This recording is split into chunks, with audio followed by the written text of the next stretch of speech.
খাদিজা প্রস্তাব দিবে কেমনে প্ল্যান করলেন, একটা ছোট্ট প্ল্যান। ওনার একজন দাসী ছিলেন, তাকে ডাকলেন, ডেকে বললেন এই নেন হাদিয়া, অনেক হাদিয়া, একটা কাজ করে দিবেন, এই যুবককে আমার পক্ষ থেকে বিয়ের প্রস্তাব দিবেন। তো মুরব্বীদের বুদ্ধি একটু বেশি হয়, মহিলার বয়স ভালো ছিল, সে বলল খাদিজা আজকে নয়, ব্যবসা করে ফিরে আসুক, নেক্সট টাইম প্রস্তাব দেওয়া যাবে। পরের কথা, এবার খাদিজার দাসী নবীর ঘরে আসছে। এই যুবক ভাইয়ারা মন দাও, মাত্র 3 মিনিট বাকি আমার বলার জন্য, 3 মিনিটে শেষ করার ট্রাই করছি। নবীর ঘরে খাদিজার দাসী আসছে, এসে সালাম কালাম দিয়ে কথা বলছে, very normally conversation they are making. তো কি বলছে, বলছে আচ্ছা মোহাম্মদ, সবই বুঝলাম, তোমার কথাবার্তা সব ঠিকঠাক আছে, তো তোমাকে একটা প্রশ্ন করবো, রাগ করো না তুমি আমার প্রশ্নের জন্য। বলেন কি প্রশ্ন বলেন। বলছে আচ্ছা তোমার বয়স তো মাশাআল্লাহ, ইউ আর 25 ইয়ার্স ওল্ড, 25 বছর তোমার বয়স, তাগড়া যুবক তুমি, ব্যবসায়ও হাত দিয়ে ফেলেছো অলরেডি, তো তুমি বিয়ে করো না কেন, কি কারণটা কি, আমাকে কিছু বলা যাবে? নবীজি যে উত্তর দিয়েছেন এটা হাজার হাজার যুবকদের মনের উত্তর। নবীজি বলছেন বিয়ে তো আমি করতে চাই, বাট আমার কাছে এটা নাই, নাই, টাকা নাই। তো যার কাছে টাকা নাই তার কাছে মেয়ে বিয়ে দিবে কোথায়, কে দিবে? এবার তার দাসী ছিল খুব চালাক, বলছে আরে টাকার চিন্তা তোমার, আরে it's not a big deal, আমার কাছে এমন একজন মেয়ে আছে যেই মেয়েকে বিয়ে করলে তোমার মোহর দেওয়া লাগবে না, খাবার দেওয়া লাগবে না, বাড়ি দেওয়া লাগবে না, পোশাক দেওয়া লাগবে না, বরং সেই মেয়েকে কবুল করে বিয়ে করলে তোমাকে সেই মেয়ে তোমার সব কিছু অ্যারেঞ্জমেন্ট করে দিবে। সুবহানাল্লাহ পড়বেন না আপনারা? তো নবীজি রিয়াকশন দেখেন, আমার চশমাটা একটু খুলি, নবীজি এমনে মানে was very shocked, you know, এমন মেয়ে কি আদৌ আছে, কোথায় পাবো এমন মেয়ের সন্ধান, মাসমুহা, সেই মেয়ের নাম কি আমাকে বলেন। তো সে বলছে ইসমুহা খাদিজা, তার নাম হলো খাদিজা, তুমি কি বিয়ে করবা? অবাক করার বিষয় হচ্ছে নবীজি আগের থেকেই খাদিজা রাদিয়াল্লাহু তাআলা আনহাকে মনে প্রাণে পছন্দ করতেন, তবে it's a matter of money, matter of money. মনে রাখবেন,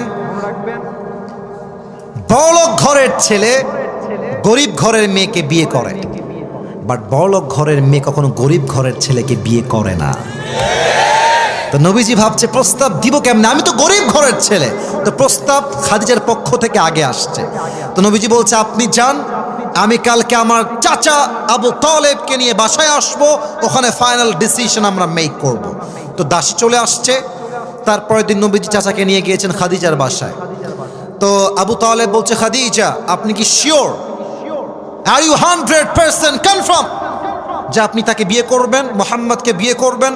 বলছে ইয়েস, আই এম 100% কনফার্ম যে আমি তাকে স্বামী হিসেবে পেতে চাই।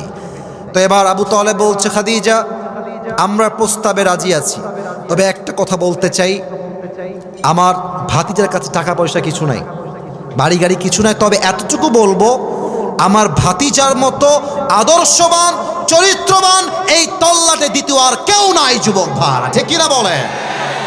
খাদিজা বলছে আমার এটাই দরকার, টাকার দরকার আমার নাই। মায়েরা বুঝে নিয়েন কথাটা, মায়েরা বোনেরা বুঝে নিয়েন কথাটা। খাদিজা বলছে আমার টাকা পয়সা লাগবে না, চরিত্র হলেই আমার চলবে।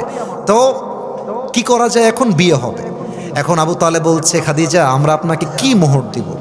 মোহর তো আমাদের কাছে দেওয়ার মতো কিছু নাই, আমরা গরিব ঘরের ছেলে, তবে একটা মোহর দিব আপনাকে, 20টা উট মোহর হিসেবে দিব। বলছে ঠিক আছে, যা দিবেন তাতেই আমি খুশি। 20টা উট মোহর দেওয়া হলো, বিয়ে হয়ে গেল। এখন বিয়ের পরে মেহমান আসছে, বর পক্ষ কনে পক্ষ, কিছু খাওয়া দাওয়ার আয়োজন করার দরকার আছে না? বোঝে না, খাওয়া দাওয়ার দরকার একটু আছে না ভাইরা, বলেন একটু অলিমার দরকার। তো খাদিজার মন কত বড়, খাদিজা বলছে যেহেতু আমার স্বামী গরিব ঘরের ছেলে, আপনারা আমার 20টা উট যে মোহর হিসেবে দিয়েছেন, এই 20টা উট মেহমানদের জন্য, মেহমানদারি করার জন্য আল্লাহর রাস্তায় জবাই করে দেন। সুবহানাল্লাহ। এবার বিয়ে হয়ে গেল, আকদ সম্পূর্ণ হয়ে গেল। বাসর রাত, খাদিজা বাসর রাতে আগেই বসে আছে। নবীজি বাসর ঘরে এন্ট্রি নিয়েছেন, প্রবেশ করেছেন।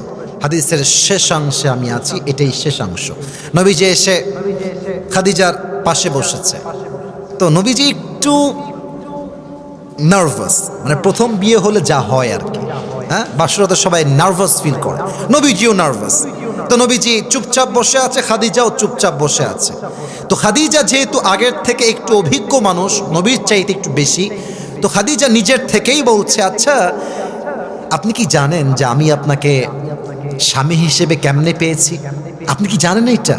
নবীজি বলছেন, না তা তো আমি জানি না, আপনি কেমনে পেয়েছেন তো আপনি জানবেন, আমি কেমনে জানবো আপনার ঘটনা? তো খাদিজা বলতে, শোনেন তাহলে আমার ঘটনা। আমি যখন প্রথমবার বিয়ে করলাম, প্রথম বিয়েতে আমার এক সন্তান হলো, স্বামী আমাকে সন্তান রেখে দুনিয়ার থেকে বিদায় নিলেন। দ্বিতীয়বার বিয়ে করলাম, সন্তান হলো, তার নাম হলো হিন্দ। স্বামী মরে গেলেন, সন্তান থেকে গেল। থার্ড টাইম আবার বিয়ে করলাম, হতাশা সব কাটিয়ে আবার বিয়ে করলাম, সেই স্বামীও মারা গেল। পরে আমি নিয়ত করলাম, আমার ভরসা আল্লাহর উপরে, আমার রব একদিন না একদিন আমাকে উত্তম জীবন সঙ্গী আজীবনের জন্য দান করবেন করবেন করবেন ইনশাআল্লাহ। এটা আমার ভরসা, তাওয়াক্কুল ছিল। এবং এই তাওয়াক্কুলকে আমি সামনে রেখে কোনো দিন কোনো পরপুরুষের সঙ্গে হারামে জড়াই নাই, কখনো কোনো পরপুরুষের দিকে চোখ তুলে তাকাই নাই, কখনো আমি আমার ব্রেইনে খারাপ হারাম কোনো অশ্লীল চিন্তা আনি নাই। আমি আমার ভরসা আল্লাহর উপরে রেখেছি। আমার মতো একজন নারীকে আল্লাহ তাআলা আপনার মতো চরিত্রবান যুবকের প্রথম স্ত্রী হিসেবে কবুল করে নিয়েছে। তাহলে কি বুঝলা? তোমার জীবনে আজকে বউ নাই, তুমি আমার বিয়ে হবে না, আব্বা আমি মরে যাবো, আমার বিয়ে নাই, বউ নাই, কিছু নাই, না। অপেক্ষা করো, ধৈর্য ধারণ করো, নিজেকে বাঁচাও। তোমার চরিত্র ভালো হলে তোমাকে আল্লাহ উত্তম চরিত্রে মেয়ে দান করবেই করবে ইনশাআল্লাহ, ঠিক কিনা বলো?